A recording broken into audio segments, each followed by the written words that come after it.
کس قسم کی مشکلات جنرلی آپ کو دیکھنے میں آئیں، یا مشکل ترین کون سا ٹائم آپ کا اس ٹائم کا تھا؟ مشکل ٹائم تو تھا. عجیب بات ہے کہ میرے اندر یہ سارے لوگ گھر میں بھی کہتے ہیں مجھے نیگیٹو جو چیز ہوتی ہیں نا وہ بھولتی جاتی ہیں، اور جو پازیٹیو ہوتی ہیں وہ میں اکثر آپ نے سنا بھی ہوگا، میں لوگوں کو کہتی ہوں کہ اچھی بات کرو.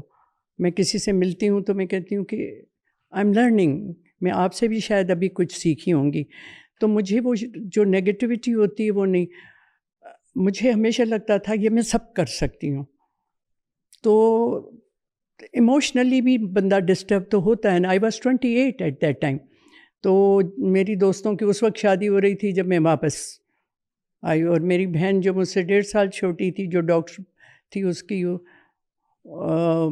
اسی یعنی جب میں واپس آئی تو شادی ہو رہی تھی. تو ڈیفینیٹلی آپ کا ایک یہ ہوتا ہے. دوسرا اندر ایک عجیب غصہ تھا میرے، عام لڑکیوں کی طرح کبھی نہیں رہی. مطلب مجھے لڑکے اس لیے مجھے پسند کہ وہ بہادر ہوتے تھے. تو مجھے بھی لڑکیوں سے اگر ملوں اور کسی نے غلط کیا، ناانصافی پسند ہی نہیں تھی.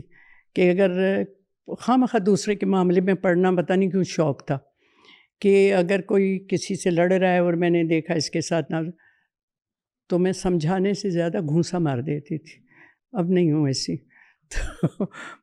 تو اس سے جو ہے نا اندر بولڈ تو میں تھی، لیکن کتنے بھی آپ مضبوط ہوں لیکن آپ کے اندر ٹوٹ پھوٹ ہوتی رہتی ہے.